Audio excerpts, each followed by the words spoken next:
Hello, नमस्कार, राम राम, जय श्री कृष्णा। स्वागत है आप सबका एक बार फिर से आपके अपने YouTube चैनल गुरुकुल एकेडमी पर। जैसा कि हमने वादा किया था कि अब अपन टेस्ट सीरीज स्टार्ट करने वाले हैं फिजिक्स, केमिस्ट्री और बायो का तो मैंने सिलेबस कंप्लीट करवा दिया। एक क्या कहते हैं उसको, रोग का टॉपिक बाकी है, वो मैं डाल दूंगा, ठीक है ना। और आज से मैंने बोला था कि भाई अपन तीनों सब्जेक्ट के वीडियोस, डेली के 3 वीडियो अपलोड करेंगे और टेस्ट सीरीज अपन चलाएंगे। तो उसी के संदर्भ में मैं आपके सामने लेके आया हूं। आप लोग देख सकते हैं, REET mains test series important MCQ, ठीक है। और सबसे पहले अपन बात करेंगे वही कोशिका की। उसके अपन ने 30 क्वेश्चन किए थे, आज 40 क्वेश्चन और लेकर आया हूं, ठीक है। तो शुरू करते हैं बिना देर किए। सबसे पहला क्वेश्चन ये अपना क्वेश्चन नंबर 1। देखिए सवाल पहला लिखा हुआ है, निम्नलिखित में से कौन सी एक संरचना है जो 2 संलग्न कोशिकाओं के बीच प्रभावी परिवहन मार्ग का कार्य करती है, अथवा एक कोशिका का जीव द्रव्य दूसरी कोशिका के जीव द्रव्य से किसके द्वारा संबंधित रहता है। देखिए क्या कह रहा है ये, 2 कोशिकाओं के बीच प्रभावी परिवहन का काम करती है, या एक कोशिका का जीव द्रव्य दूसरी कोशिका के जीव द्रव्य से किसके द्वारा संबंधित रहता है। तो ध्यान रखना आप लोग कि एक कोशिका का जीव द्रव्य दूसरी कोशिका का जीव द्रव्य, ये दोनों आपस में किसके द्वारा संबंधित रहते हैं, या इन दोनों के बीच में जो परिवहन का काम होता है वो होता है प्लाज्मोडेस्मेटा। ध्यान रखना इस नाम को, प्लाज्मोडेस्मेटा, ठीक है। 2 कोशिकाओं के मध्य परिवहन या 2 कोशिकाओं के जीव द्रव्यों का संबंध किसके द्वारा जुड़ा रहता है, तो प्लाज्मोडेस्मेटा, ठीक है। यह ध्यान रखना आप लोग। फिर कोशिका भित्ति की सामर्थ्य और दृढ़ता जिस पदार्थ के कारण होती है उसको क्या कहते हैं। कोशिका भित्ति किसमें होती है, पादप कोशिका में होती है ना, ठीक है, इस प्रकार से। तो ये जो कोशिका भित्ति है, इस कोशिका भित्ति की दृढ़ता और स्थिरता किसकी वजह से होती है, सुबेरिन, क्यूटिन, लिग्निन, पेक्टिन, ठीक है। ये जो क्यूटिन है इसका क्वेश्चन आएगा आगे, एक इस नाम को याद रखना आप लोग, क्यूटिन नाम को, क्यूटिन या मोम, ठीक है ना, मोम जैसा कुछ पदार्थ होता है, ठीक है। तो इसका उत्तर है लिग्निन। क्या आंसर है, लिग्निन। लिग्निन ही कोशिका भित्ति की जो परत होती है, जो मोटी परत होती है, उसका मुख्य पदार्थ है जो कोशिका भित्ति को दृढ़ता प्रदान करता है। कौन करता है, लिग्निन करता है। कौन करता है, लिग्निन करता है, ठीक है। उसके बाद देखिए आप लोग, उसके बाद अगला सवाल, पादप कोशिका की भित्ति किससे बनती है। देखिए लिग्निन अभी अपन ने देखा था, ठीक है। फिर है हेमीसेलुलोज, पेक्टिन और लिपिड। ये जो लिपिड होता है ना, ये ध्यान रखना, जंतु कोशिका, जो कोशिका झिल्ली होती है ना, उसके अंदर होता है। जंतु कोशिका की जो कोशिका झिल्ली होती है उसमें पाया जाता है। तो जिसमें लिपिड है उसको काट दो, ये कट गया, ये कट गया, ठीक है। उसके बाद देखो लिग्निन, हेमीसेलुलोज, पेक्टिन और सेलुलोज। फिर है लिग्निन, हेमीसेलुलोज, ट्यूबुलिन, ये भी नहीं पाया जाता है, ट्यूबुलिन भी नहीं पाया जाता। पादप कोशिका के अंदर कौन कौन होते हैं, लिग्निन, हेमीसेलुलोज, पेक्टिन और सेलुलोज। जब मैंने कोशिका की संरचना पढ़ाई थी तब आपको बताया था ये चारों चीजें होती हैं। ध्यान रखना, लिग्निन होता है, हेमीसेलुलोज होता है, पेक्टिन और सेलुलोज। इस लिग्निन को याद रखना, ये पादप कोशिका की जो कोशिका भित्ति उसको दृढ़ता और स्थिरता प्रदान करता है, ठीक है। उसके बाद कोशिका भित्ति का संरचनात्मक घटक है रे, ठीक है। कोशिका भित्ति का संरचनात्मक घटक कौन सा है, कोशिका भित्ति बोला किसमें होती है, पादप कोशिका में होती है ना, ठीक है।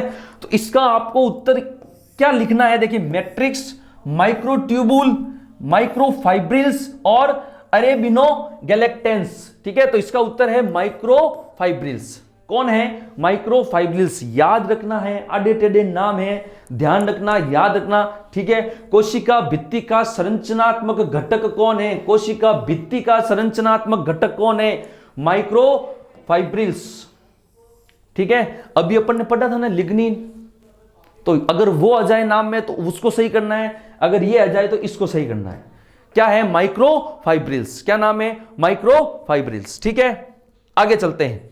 अगला सवाल, जीव द्रव्य के मुख्य कार्बनिक अवयव क्या है? जीव द्रव्य के मुख्य कार्बनिक अवयव क्या है? बताइए, देखें। जीव द्रव्य के मुख्य कार्बनिक, कार्बोहाइड्रेट्स, वसा और प्रोटीन, न्यूक्लिक अम्ल या उपरोक्त सभी। तो एक बात ध्यान रखना, ठीक है, जीव द्रव्य के जो मुख्य कार्बनिक अवयव है वो होते हैं वसा और प्रोटीन। यानी जीव द्रव्य कौन सा भाई? जो कोशिका द्रव्य होता है उसी को जीव द्रव्य कहते हैं। यानी कोशिका के अंदर उपस्थित जो द्रव्य है वो जीव द्रव्य है। उसके मुख्य कार्बनिक अवयव पूछा रे, वसा और प्रोटीन। कार्बोहाइड्रेट जीव द्रव्य में नहीं होता। कितने सवाल हो गए रे? 5 हो गए। ठीक है, जीव द्रव्य के मुख्य कार्बनिक अवयव कौन कौन है? वसा और प्रोटीन। ठीक है, तो इस चीज को ध्यान रखना आप लोग। उसके बाद अपन चलते हैं नेक्स्ट, क्वेश्चन नंबर 6। वे 4 तत्व जो सभी जीव तंत्रों में, सभी सजीव तंत्रों में 99% मात्रा में विद्यमान पाए जाते हैं, कौन कौन से? रे, carbon, hydrogen, oxygen, phosphorus. Carbon, hydrogen, oxygen, sulphur. Carbon, hydrogen, oxygen, nitrogen. Carbon, nitrogen, hydrogen, phosphorus. एक बात बताओ रे, ऑक्सीजन इतनी अधिक मात्रा में नहीं पाया जाता है। क्या बोला? 99% मात्रा में सभी सजीव तंत्रों में ऑक्सीजन इतनी नहीं होती। ऑक्सीजन तो अपन ग्रहण करते हैं ना बाहरी वातावरण से, ठीक है ना, तो ऑक्सीजन 99 हो ही नहीं सकती। तो इसमें भी ऑक्सीजन पड़ा है, इसमें भी ऑक्सीजन पड़ा है, इसमें भी पड़ा है, तो उत्तर कौन सा हो गया? ये कार्बन, नाइट्रोजन, हाइड्रोजन, फास्फोरस। ठीक है, फास्फेट के जो अणु होते हैं ना वही है। ठीक है, ध्यान रखना, कार्बन, नाइट्रोजन, हाइड्रोजन और फास्फोरस। ठीक है, ओके। अब चलते हैं अपन आगे। नेक्स्ट क्वेश्चन है नंबर 7। जीव द्रव्य में सर्वाधिक पाया जाता है, क्या पाया जाता है? जीव द्रव्य में सर्वाधिक क्या पाया जाता है? हाइड्रोजन होता है, ऑक्सीजन होता है, नाइट्रोजन होता है या कार्बन होता है? क्या होता है? जीव द्रव्य में सर्वाधिक। जीव द्रव्य का मतलब कोशिका द्रव्य। ठीक है, अभी अपन ने पढ़ा था वसा और प्रोटीन, ठीक है ना, तो वसा और प्रोटीन दोनों के अंदर एक अणु पाया जाता है, हाइड्रोजन। हाइड्रोजन और कार्बन मेन तो इनसे बंधे हैं, ठीक है ना। तो मुख्यतः कौन होता है जीव द्रव्य में सर्वाधिक? हाइड्रोजन होता है। कौन होता है? हाइड्रोजन। जीव द्रव्य में सर्वाधिक कौन होता है? हाइड्रोजन। कौन होता है? हाइड्रोजन। ध्यान रखना, जीव द्रव्य में सर्वाधिक कौन है? हाइड्रोजन है। तो आज यही याद कर लेना, 2-3 बार मैं बोलूंगा, 2-3 बार आप लोग बोलना, याद हो जाएगा। ठीक है, चलिए आगे। अब देखिए नेक्स्ट क्वेश्चन, क्वेश्चन नंबर 8। ठीक है, 8वां सवाल यह कह रहा है कि पादप कोशिका के मुख्य लक्षण क्या है अथवा एक परिपक्व पादप कोशिका में होता है। देखिए, भित्ति की उपस्थिति, बिल्कुल पादप कोशिका में कोशिका भित्ति। रिक्तिका की अनुपस्थिति नहीं रहे, रिक्तिका होती है ना, रिक्तिका तो उल्टा बड़ा होती है पादप कोशिकाओं के अंदर, समझ में आई ना, और इसलिए केंद्रक साइड में होता है, तो यह गलत हो गया। भित्ति, रिक्तिका, जीव द्रव्य एवं मंड की उपस्थिति तथा तारक काय की अनुपस्थिति। ठीक है, उसके बाद देखो, रिक्तिका का होना और लवक का ना होना, खोटो, लवक होता है। तारक केंद्र और लाइसोजाइम की उपस्थिति तथा लवक की अनुपस्थिति, यह भी गलत, लवक तो होता ही होता है। तो उत्तर सही कौन सा हो गया? ये भित्ति भी होगी, रिक्तिका भी होगी, जीव द्रव्य भी होगा और मंड की उपस्थिति भी होगी। पादप कोशिका के अंदर मंड होता है कि नहीं होता है? पत्तियों के अंदर बनता है स्टार्च प्रकाश संश्लेषण के द्वारा, ठीक है, तथा तारक काय की अनुपस्थिति, बिल्कुल पादप कोशिकाओं का हिस्सा नहीं होता तारक काय, सिर्फ किसका होता है? जंतु कोशिका का।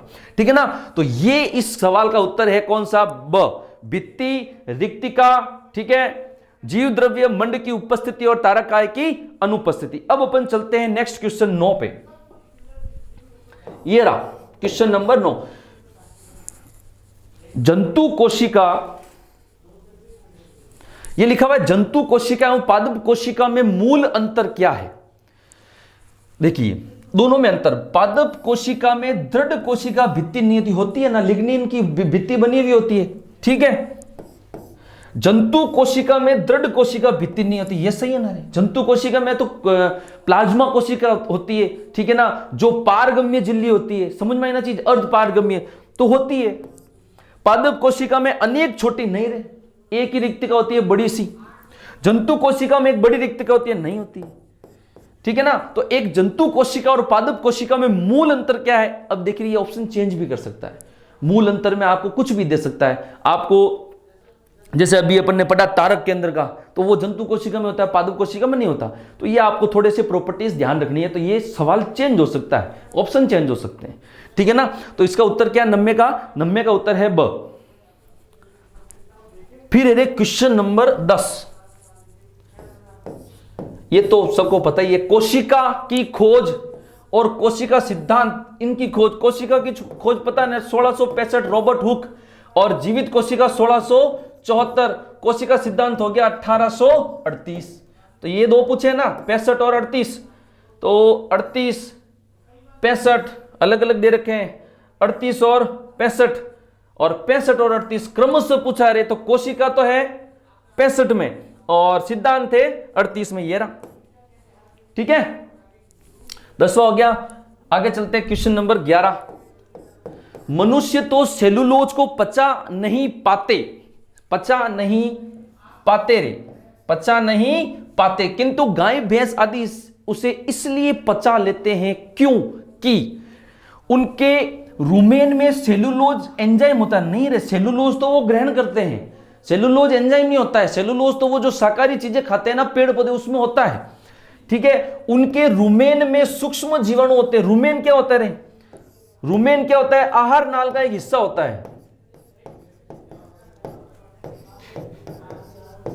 किसमें? जंतुओं में। उनकी आंत में तीव्र अम्लीयता होती है, एक कारण है, लेकिन इतना परफेक्ट कारण नहीं है। उनकी आंत में हाइड्रोजन एंजाइम होते हैं, नहीं होते। तो क्या हो गया? उनके रुमेन में सूक्ष्म जीवाणु होते हैं। ध्यान रखना, हम लोग सेलुलोज क्यों नहीं पचा पाते? क्योंकि हमारे अंदर पहली बात तो जो आहार नाल है वो इतनी लंबी नहीं होती। ठीक है ना। और इनके अंदर क्या होते हैं? रुमेन के अंदर सूक्ष्म जीवाणु पाए जाते हैं, इसलिए ये सेलुलोज को पचा लेते हैं। इसलिए क्या करते हैं? सेलुलोज को पचा लेते हैं। Question number 12। जीव द्रव्य कला की संरचना का नवीनतम मॉडल कौन सा है? ये थोड़ा हटके क्वेश्चन है, मैंने बताया था आपको, थोड़े से स्टैंडर्ड क्वेश्चन लेंगे। ऐसे क्वेश्चन भी जो अपन ने नोट्स में नहीं पढ़े, ताकि ये यहां क्लियर हो जाए आप लोगों के। ठीक है, तो जीव द्रव्य कला की संरचना का नवीनतम मॉडल कौन है रे? आप इसका उत्तर ध्यान रखना, तरल मोज़ेक मॉडल। कौन सा मॉडल? तरल मोज़ेक मॉडल। देखिए ये क्या लिखा हुआ है? जीव द्रव्य कला, इसको अपन क्या कहते हैं? प्लाज्मा झिल्ली। जो कोशिका झिल्ली होती है ना, उसी का नाम है जीव द्रव्य कला या प्लाज्मा झिल्ली। ये जो तरल मोज़ेक मॉडल है ना, ये तरल मोज़ेक मॉडल कहता है कि ये जो प्लाज्मा झिल्ली है ना, ये प्लाज्मा झिल्ली इस प्रकार से दोहरी सतह वाली होती है। ठीक है, और इस सतह में ये जो बाहरी सतह है, या ये तो बनती है प्रोटीन्स की। ठीक है, और यहां पे होते हैं लिपिड। क्या होते हैं? लिपिड होते हैं। लिग्निन किसमें? पादप कोशिका में। लिपिड किसमें? अपने प्लाज्मा कोशिका में, ये सॉरी प्लाज्मा झिल्ली के अंदर। तो इस प्रकार से ये संरचना होती है, किसकी? प्लाज्मा कोशिका की। कौन कहता है? ये मॉडल कहता है, तरल मोज़ेक मॉडल। ठीक है ना। ये कहता है कि जो प्लाज्मा कोशिका है वो प्रोटीन्स और लिपिड का एक मिश्रण है। मोज़ेक का मतलब मिश्रण है। ठीक है ना। और ये इस मिश्रण के अंदर यहां प्रोटीन, यहां लिपिड, यहां प्रोटीन, ये इनका क्रम भी ध्यान रखना, प्रोटीन लिपिड प्रोटीन। ठीक है, बीच में ये लिपिड और ये लिपिड, तो PLLP। समझ में आ गई चीज? ये ध्यान रखना। तो कौन सा मॉडल है? तरल मोज़ेक मॉडल। ठीक है, क्वेश्चन नंबर 12। फिर क्वेश्चन नंबर 13 देखिए आप लोग, सिंगर व निकलसन, ये भी इससे संबंधित है। ठीक है, सिंगर व निकलसन के आणविक चालनी मॉडल, आणविक चालनी मॉडल के अनुसार इकाई झिल्ली किसकी बनती है रे? बताइए, देखें इकाई झिल्ली किसकी बनती है? तो सिंगर और निकलसन का जो आणविक चालनी मॉडल है या तरल मोज़ेक मॉडल, ये तरल मोज़ेक मॉडल। कौन सा मॉडल? तरल मोज़ेक मॉडल। ठीक है, अभी अपन ने क्या पढ़ा था? फास्फोलिपिड, लिपिड और प्रोटीन्स की बनती है। तो देखिए सेलुलोज नहीं, फास्फोलिपिड था लेकिन प्रोटीन भी था। फास्फोलिपिड्स तथा बाह्य और आंतरिक प्रोटीन्स की।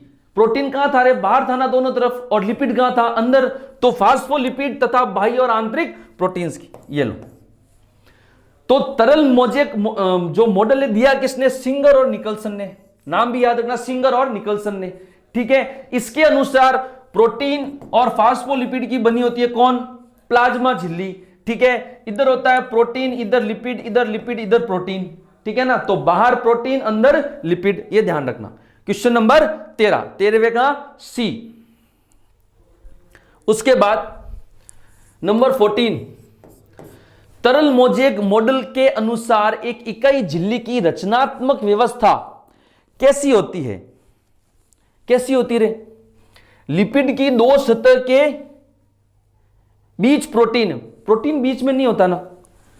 चलिए, दोहरी लिपिड तह के दोनों ओर तैरती हुई प्रोटीन्स, बिल्कुल दोहरी लिपिड तरह, ये रहा लिपिड है ना, और ये बाहर दोनों तरफ प्रोटीन्स। तो दोहरी लिपिड तह के दोनों ओर तैरती हुई प्रोटीन्स। अब ये ऑप्शन किसी और क्वेश्चन में डाल के घुमा के पूछ सकता, तो ध्यान रखना, ठीक है ना। तो क्वेश्चन नंबर 14 आपके हो गया, ठीक है। कौन सा? अब देखिए नंबर 15, ये आ गया, लो बताया था कैसे होती है प्रोटीन लिपिड, लिपिड प्रोटीन। देखो किसमें?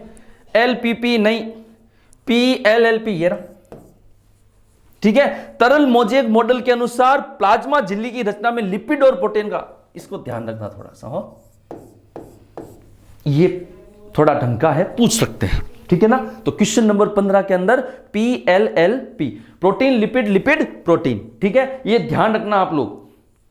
अब देखिए नेक्स्ट 17 है ना,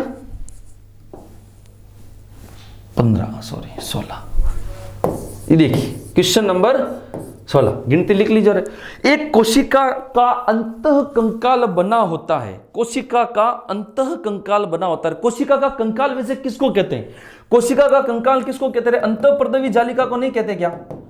अंतर्द्रवी जालिका, इसको क्या कहते हैं अपन? कोशिका का कंकाल नहीं कहते क्या? तो देखो, फूली हुई राजधानी टोनोप्लास्ट नहीं, टेनोफाइब्रिल्स और प्लाज्मा लेमा नहीं, ठीक है। सूक्ष्म नलिका और अंतःप्रद्रवी जालिका का, इसके अंदर है क्या अंतःप्रद्रवी जालिका? नहीं, ठीक है। तो सूक्ष्म नलिकाओं और अंतःप्रद्रवी जालिका का, कोशिका का कंकाल किसको कहते हैं? अंतःप्रद्रवी जालिका को। क्वेश्चन नंबर 16 सी।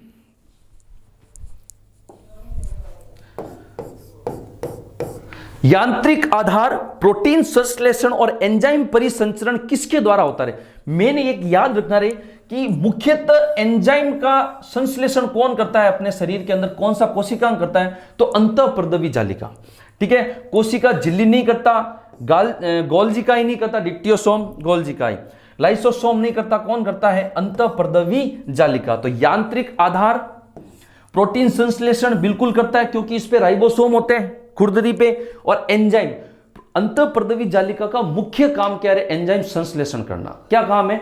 एंजाइम संश्लेषण करना, तो अंतःप्रद्रवी जालिका। तो क्वेश्चन नंबर 70, ठीक है। फिर देखो, अंतःप्रद्रवी जालिका की खोज का श्रेय किसको जाता है रे? अंतःप्रद्रवी जालिका की खोज का श्रेय किसको जाता है? डेविसन, डेनियली, फ्रे विस्लिंग, के.आर. पोर्टर और मालन-हॉर एवं मुरे, ठीक है। तो इसका नाम याद रखना, के.आर. पोर्टर। अंतःप्रद्रवी जालिका का खोज किसने की थी? के.आर. पोर्टर ने की थी। किसने की थी? के.आर. पोर्टर ने, ठीक है। थोड़ा जल्दी जल्दी चलेंगे। अंतःप्रद्रवी जालिका का सबसे प्रमुख कार्य क्या है?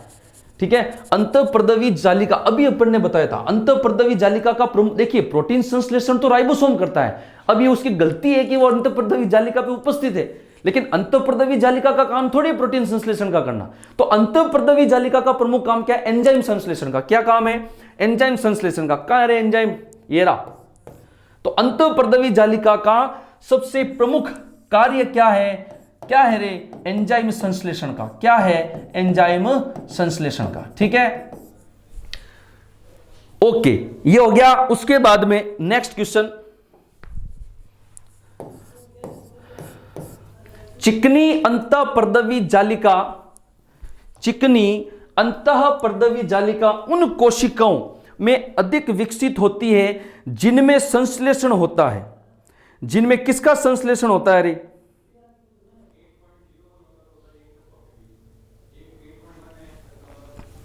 देखिए, चिकनी अंतःपर्दवी जालिका उन कोशिकाओं में अधिक विकसित होती है जिनमें किसका संश्लेषण होता है? कार्बोहाइड्रेट का, प्रोटीन्स का, स्टीरॉइड्स का और उपरोक्त सभी का। अब देखो, प्रोटीन तो हो गया खुरदरी का, इसको तो छोड़ ही दो। अब कभी सुना क्या अंतःपर्दवी जालिका कभी कार्बोहाइड्रेट का संश्लेषण? देखो, अगर आपको ऑप्शन ये पता नहीं है तो काटना भी तो आना चाहिए।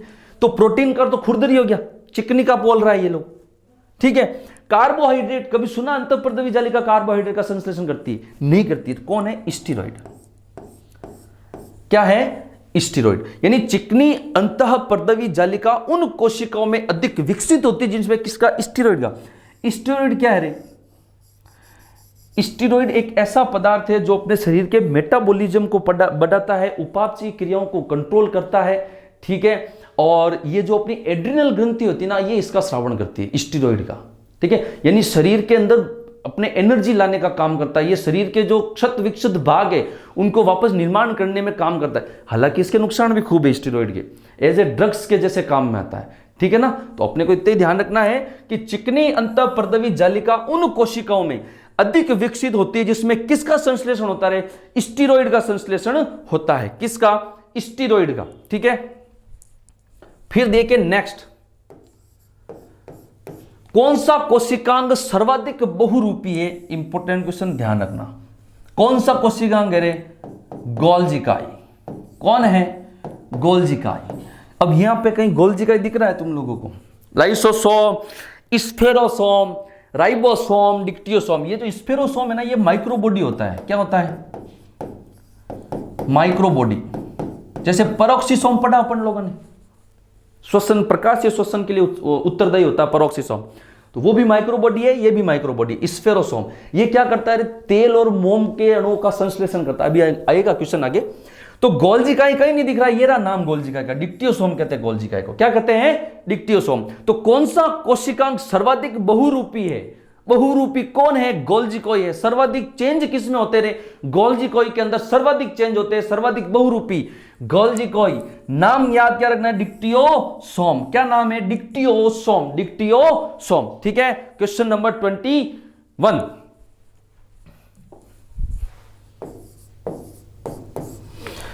कौन सी संरचना ग्लूकन एवं जाइलोग्लूकन यानी सेल्यूलोज और हेमीसेल्यूलोज बहुलकों का संश्लेषण करती है, ठीक है, अथवा कौन सी स्रावी कोशिकांग है?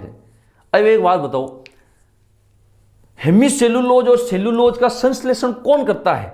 ठीक है, सूक्ष्मकायी माइक्रोबॉडी नहीं करती, लाइसोसोम नहीं करता, अंतःपर्दवी जालिका नहीं करती, कौन करता है? गोल्जी उपकरण। कौन करता है? गोल्जी उपकरण। ध्यान रखना, ग्लूकन, जाइलोग्लूकन। ग्लूकन किसको कहते हैं? सेल्यूलोज। कौन है? सेल्यूलोज। और ये क्या है? हेमीसेल्यूलोज। ग्लूकन, जाइलोग्लूकन, सेल्यूलोज, हेमीसेल्यूलोज बहुलकों का संश्लेषण कौन करता है या कौन सा कोशिकांग करता है? गोल्जी उपकरण, डिक्टियोसोम। ध्यान रखना, नाम क्या है इसका? डिक्टियोसोम। कौन करता है? गोल्जी उपकरण या डिक्टियोसोम करता है। कौन करता है? गोल्जी उपकरण या डिक्टियोसोम। नेक्स्ट, निम्न में से कौन जनन के समय शुक्राणु के अग्र पिंड बनाते हैं? निम्न में से कौन जनन के समय शुक्राणु के अग्र पिंडक बनाते हैं? अब एक बात बताओ, शुक्राणु की अगर पूंछ बोले, शुक्राणु की अगर पूंछ बोले तो कौन है? तर्कुतंतु। कौन बनाता है? तर्कुतंतु। अग्रपिंडक ये अपन ने पढ़ा है रे, लेकिन इस टाइप में नहीं पढ़ा है, हम लोगों ने इस टाइप में पढ़ा है। याद हो आप लोग तो? एक्रोसोम याद है? शुक्राणु के एक्रोसोम का निर्माण करता है, कौन करता है? स्फेरोसोम्स, राइबोसोम्स, लाइसोसोम्स, गोल्जी सम्मिश्र कौन करता है? गोल्जी इकाई। शुक्राणु के एक्रोसोम का निर्माण कौन करता है? गोल्जी काय करता है। कौन करता है? गोल्जी काय। पूंछ का बोले तो तर्कुतंतु, अग्रपिंडक या एक्रोसोम बोल दे, अग्रपिंडक या एक्रोसोम बोल दे तो कौन है? गोल्जी काय। कौन है? गोल्जी काय। ठीक है, तो निम्न में से कौन जनन के समय शुक्राणु के अग्रपिंडक यानी एक्रोसोम बनाते हैं? कौन बनाते हैं? गोल्जी काय बनाते हैं। कौन बनाते हैं? गोल्जी काय बनाते हैं। ठीक है, क्वेश्चन नंबर 24, कौन सा विशिष्ट एंजाइम लाइसोसोम में मिलता है? कौन मिलता है रे? कौन सा विशिष्ट एंजाइम लाइसोसोम में मिलता है? लाइसेज, लाइगेज, अम्लीय हाइड्रोलेजेज, ठीक है, और वसा अम्ल सिंथन। तो एक बात बताओ रे, लाइसोसोम के अंदर लाइपेजेज, प्रोटोएजेज, हाइड्रोलेजेज और कार्बोहाइड्रोजेज, ये 4 प्रकार के अपन ने जल अपघटनीय एंजाइम पढ़े थे ना। उसमें से एक का नाम यह ना रे, अम्लीय हाइड्रोलेजेज है कि नहीं है? प्रोटोएजेज, हाइड्रोलेजेज, कार्बो हाइड्रोजेज, ठीक है ना। इस प्रकार के अपन ने 4 पाचक एंजाइम इसके अंदर अपन ने पढ़े थे, ठीक है ना। हाइड्रोलेजेज था, लाइपेजेज था, प्रोटोएजेज था और कार्बोहाइड्रोजेज था, ठीक है ना। तो ये 4 नाम थे, इसमें से एक नाम यहां पे ध्यान रखना, ठीक है। नंबर 25, 25वां क्वेश्चन ये कह रहा है, लाइसोमल एंजाइम द्वारा प्रोटीन के जल अपघटन से उत्पन्न होते हैं। लाइसोमल एंजाइम द्वारा किसका अपघटन रे? प्रोटीन का जल अपघटन। अभी अपन ने जल अपघटनीय एंजाइम की बात करी थी, जस्ट अपन ने जल अपघटनीय एंजाइम की बात करी थी। और जल अपघटनीय एंजाइम होते कहां हैं? लाइसोसोम के अंदर। कहां होते रे? लाइसोसोम के अंदर। जो लाइसोसोम के अंदर जल अपघटनीय एंजाइम है तो प्रोटीन का क्या करेंगे? जल अपघटन करेंगे। और प्रोटीन के जल अपघटन से बनता क्या रे? अमीनो अम्ल बनता है। क्या बनता है? अमीनो अम्ल। प्रोटीन के जल सीधा ही पूछ ले, प्रोटीन के जल अपघटन से बनता है, इतना पूछे नहीं लाइसोसोम के अंदर क्या है क्या नहीं। तो प्रोटीन के जल अपघटन से क्या बनेगा? अमीनो अम्ल। कहां बनता है? लाइसोसोम के अंदर। लाइसोसोम में भी कौन? तो जल अपघटनीय एंजाइम, प्रोटोएजेज, हाइड्रोलेजेज, कार्बोहाइड्रोलेजेज, ठीक है ना, इस प्रकार से, ठीक है। तो कौन सा हो गया? अमीनो अम्ल। 26, लाइसोसोम की खोज किसने की थी भाई? ये तो अपने को पहला पता ही है, जीई पेलार्ड, मोलनहूर, जी पोर्टर, डी हुए नहीं रे, ड्यूवे, ड्यूवे। लाइसोसोम की खोज ड्यूवे ने करी थी, ठीक है।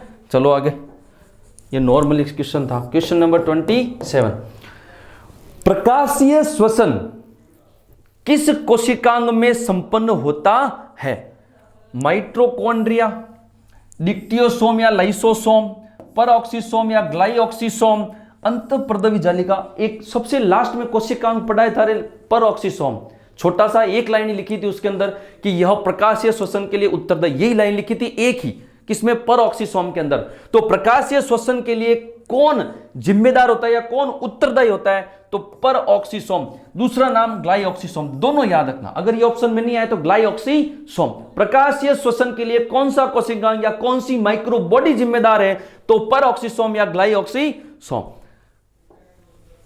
28, ये आ गया ना स्फेरोसोम, काफी ऑप्शन में आया था ना स्फेरोसोम।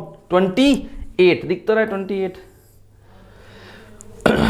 अभी मैंने बताया भी था कि स्फेरोसोम कौन सा कार्य करते हैं भाई, ठीक है। प्रोटीन संश्लेषण, वसा अम्ल संश्लेषण, सुगंध तेल का संश्लेषण और संचय, और द है रे वसा तेल का संश्लेषण और संचय, ठीक है। तो क्या है? वसा तेल का संश्लेषण और संचय, ये ध्यान रखना। स्फेरोसोम, ठीक है, ये जो मुख्यतः है वो पादप कोशिकाओं के अंदर पाया जाता है। कौन? स्फेरोसोम जो है वो मेनली किस में पाया जाता है? पादप कोशिका के अंदर, ठीक है। मेनली किस में पाया जाता है? ये उप कोशिकांग है, माइक्रोबॉडी है, किस में पाया जाता है? पादप कोशिका के अंदर। किसका क्या करता है? वसा और तेल का संश्लेषण और संग्रहण करता है। एक चीज और, ये स्फेरोसोम को पादप कोशिका का लाइसोसोम भी कहते हैं, ये भी ध्यान रखना। स्फेरोसोम को पादप कोशिका का लाइसोसोम भी कहते हैं, पूछ ले स्फेरोसोम पाया कहा जाता है तो पादप कोशिका के अंदर, और पादप कोशिका का लाइसोसोम कौन होता है? स्फेरोसोम। ठीक है, करता क्या है? वसा और तेल का संग्रहण और संचय करता है। क्वेश्चन नंबर 28 हो चुका है।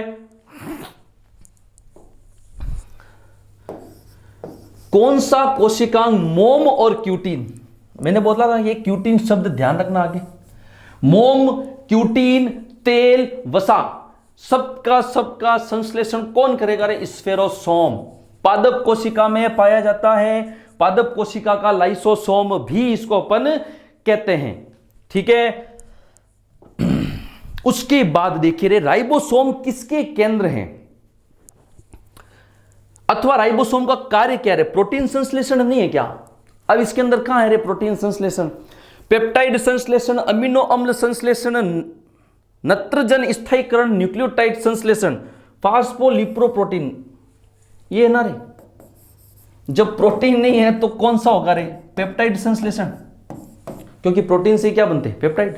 ठीक है, तो राइबोसोम्स किसके केंद्र हैं अथवा राइबोसोम्स का कार्य क्या है? तो पेप्टाइड संश्लेषण का। प्रोटीन संश्लेषण होता प्रोटीन हो जाता, अभी क्या है रे? पेप्टाइड संश्लेषण। क्या है? पेप्टाइड संश्लेषण। ठीक है, अब देखिए आप लोग, एक चीज आपको यहां पे बता दूं कि जो प्रोकैरियोटिक कोशिकाएं होती है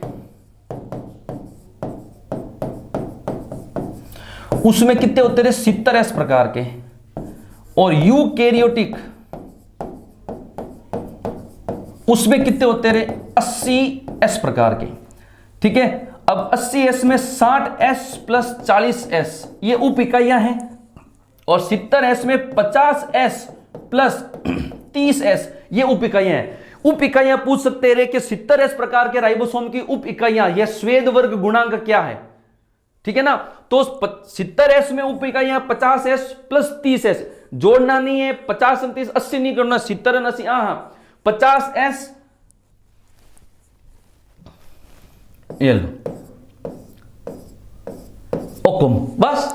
ठीक है, तो 50 और 30 और 80 में अगर है तो 60 और 40। उसके बाद में आप लोगों को पता है माइटोकॉन्ड्रिया में कितने होते रहे? तो ये भी 70 होते हैं। हरित लवक में कितने होते हैं? तो ये भी कितने होते हैं? 70 होते हैं। ध्यान रखना, माइटोकॉन्ड्रिया में 70, हरित लवक में 70, प्रोकैरियोटिक में 70 और यूकैरियोटिक में 80। ठीक है, ये नंबर कौन सा था रे? 30 का हो गया। अब नंबर है अपना 31 देखो, राइबोसोम कहां पाए जाते हैं? अंतःपर्दवी जालिका पर बिल्कुल पाए जाते हैं, जीव द्रव में होते हैं, माइटोकॉन्ड्रिया की धात्री में बिल्कुल होते हैं, केंद्रक झिल्ली, केंद्रक द्रव्य बिल्कुल होते हैं, उपरोक्त सभी में। ध्यान रखना, ये सब नाम अंतःपर्दवी जालिका, माइटोकॉन्ड्रिया, केंद्रक झिल्ली और केंद्रक द्रव्य, सब जगह राइबोसोम पाए जाते हैं। 32 देखिए, प्रोकैरियोटिक व यूकैरियोटिक। प्रोकैरियोटिक में कितने होते रहे? 70। यूकैरियोटिक में कितने होते हैं? 80। बस राइबोसोम है। अब कहां है ये उत्तर? ये रहा, 70 और 80। 32 था ना। 33 देखो, 33 राइबोसोम्स किसके बने हुए होते रहे? डीएनए और प्रोटीन नहीं, डीएनए होता ही नहीं, काट दो डीएनए जहां जहां है। आरएनए और प्रोटीन। राइबोसोम किसके बनते हैं? आरएनए और प्रोटीन के बनते हैं। ध्यान रखना, राइबोसोम किसके बनते हैं? आरएनए और प्रोटीन्स के बनते हैं। नंबर 33 हो गया। फिर अगला अपना है 34।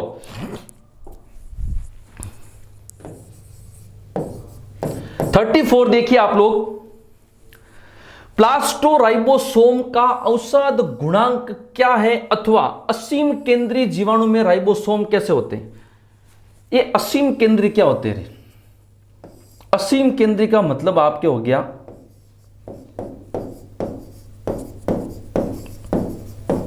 बस, और कुछ नहीं। अब सवाल में कोई समस्या क्या? प्रोकैरियोटिक में कितने होते हैं? 70। अब एक चीज और, अगर आपको पूछ ले प्रोकैरियोटिक में जो राइबोसोम्स होते हैं उनका नाम क्या, तो प्लास्टोराइबोसोम। ये भी ध्यान रखना, प्रोकैरियोटिक के राइबोसोम, प्रोकैरियोटिक के राइबोसोम उनको क्या कहते हैं? प्लास्टोराइबोसोम। क्या कहते हैं? प्लास्टोराइबोसोम। प्रोकैरियोटिक कोशिकाओं के राइबोसोम क्या होते हैं? प्लास्टोराइबोसोम। और प्रोकैरियोटिक में होते कितने हैं? तो 70s। अब अगर आपको पूछ ले सीधा ही डायरेक्ट के प्लास्टोराइबोसोम्स की संख्या कितनी होती है? तो 70s। या इनका स्वेद वर्ग गुणांक, औसत गुणांक क्या है? तो 70s। ठीक है, 34। अब अपना नेक्स्ट है 35।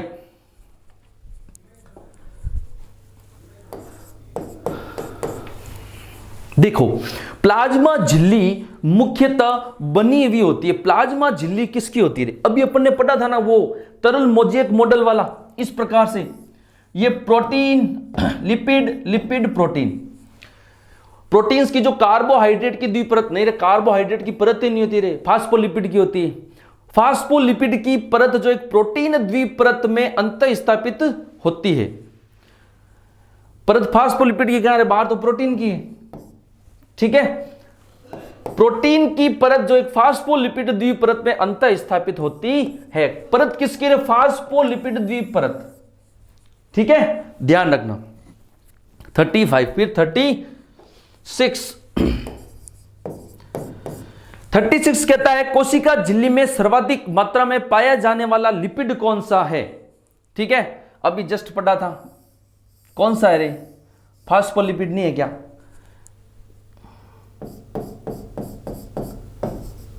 वैसे दोनों सेम ही है। ठीक है, कौन सा है? फास्फोलिपिड। कोशिका झिल्ली में सर्वाधिक कौन पाया जाता है? फास्फोलिपिड। कौन पाया जाता? भित्ति का पूछे तो लिग्निन, ध्यान रखना। ठीक है, 37। निम्न में से किसमें कोशिका झिल्ली से होकर परिवहन के दौरान वाहक अणुओं की आवश्यकता नहीं होती रे? क्या लिखा है? परिवहन। निम्न में से किसमें कोशिका झिल्ली से होकर परिवहन के दौरान वाहक अणुओं की आवश्यकता नहीं होती? अपन ने पादपों में परिवहन पढ़ा था। उस पादपों में परिवहन के अंदर हम लोगों ने विसरण और परासरण पढ़े थे। उसके अंदर हमने विसरण पढ़ा था रे साधारण और सुसाध्य। पढ़ा था नहीं पढ़ा था? हमने कहा था दोनों में एटीपी की तो जरूरत नहीं पड़ती, लेकिन यहां पर प्रोटीन्स की जरूरत पड़ती है। पड़ती है नहीं पड़ती है? यहां पर कुछ जरूरत नहीं पड़ती है। तो किसकी रे? वाहक अणुओं की आवश्यकता नहीं होती। वाहक अणु कौन है? प्रोटीन। किसमें नहीं होती? साधारण विसरण में। किसमें नहीं होती? साधारण विसरण में। ये हो गया 37।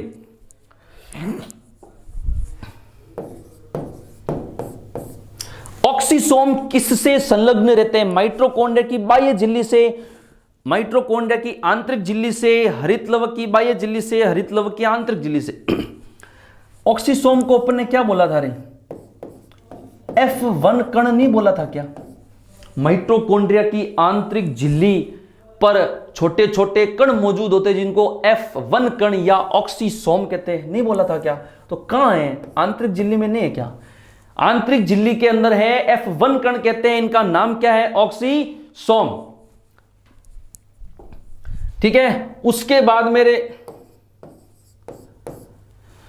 माइटोकॉन्ड्रिया एक अर्ध स्वावलंबी संरचना है क्योंकि इसमें क्रिस्टी पाई जाती है, इसमें डीएनए, ये तो हरितलवक में पाई जाती है, नहीं माइटोकॉन्ड्रिया की आंतरिक झिल्ली है, सॉरी, डीएनए, आरएनए और राइबोसोम, ऑक्सीसोम और सभी। देखो इसके अंदर होता क्या है? होते तो ये सभी हैं, ठीक है ना, लेकिन अर्ध स्वावलंबी संरचना ये क्यों कहते हैं इसको? पहली बात, प्लेस्टिड और माइटोकॉन्ड्रिया दोनों अर्ध स्वायत्तशासी अंग हैं। क्यों है? क्योंकि दोनों की उत्पत्ति जीवाणु प्रवेश से मानी जाती है। ठीक है, अब देखिए ये भी माइटोकॉन्ड्रिया में, ये भी है, ये भी है, सभी, लेकिन किसकी उपस्थिति की वजह से अर्ध स्वायत्तशासी अंग है? क्योंकि खुद का डीएनए होता है माइटोकॉन्ड्रिया में, खुद का डीएनए होता है, इसलिए इसको अर्ध स्वायत्तशासी अंग कहते हैं। ये रहा, डीएनए भी है, आरएनए भी है, राइबोसोम भी है, इसलिए इसको क्या कहते हैं? अर्ध स्वायत्तशासी अंग। ठीक है, क्वेश्चन नंबर 40, अंतिम क्वेश्चन। पादप कोशिका के भीतर ग्रेना और स्ट्रोमा पाए जाते हैं। कहां होते हैं ग्रेना और स्ट्रोमा? कहां होते हैं? पादप कोशिका में ग्रेना, माइटोकॉन्ड्रिया में नहीं, क्रिस्टी होती है, कोशिका भित्ति में नहीं, लिग्निन की बनी होती है, क्लोरोप्लास्ट में या केंद्रक में नहीं रहे, क्लोरोप्लास्ट के अंदर। क्लोरोप्लास्ट के अंदर ग्रेना और स्ट्रोमा, याद रख लेना, इसके अंदर होती है अभिक्रिया कौन सी, प्रकाशिक, ठीक है, और इसके अंदर कौन सी, अप्रकाशिक। ये ध्यान रख लेना, ठीक है। तो पादप कोशिका के भीतर ग्रेना और स्ट्रोमा कहां पाए जाते हैं, क्लोरोप्लास्ट के अंदर। ये आपके कोशिका के क्वेश्चन हो गए भाई। 40 क्वेश्चन थे, 30 क्वेश्चन मैंने पहले कराए, कम से कम 70 क्वेश्चन में करा दिया, ठीक है। अब एक बात ध्यान रखना, डेली अपने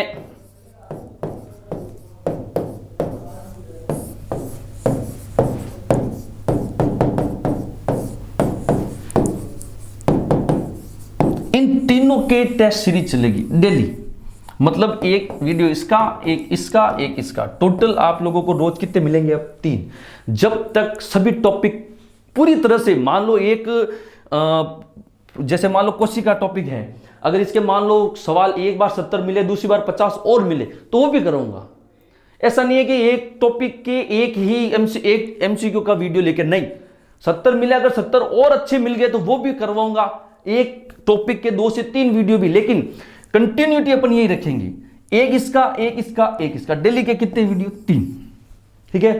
तो जुड़ जाइए, शेयर कर दीजिए अपने सभी दोस्तों के साथ। 10 दिन का काम है और अभी भरपूर रिवीजन की बात है, तो रिवीजन ही चल रहा है, क्वेश्चंस एज ए रिवीजन, और इंपॉर्टेंट क्वेश्चन है, ठीक है ना।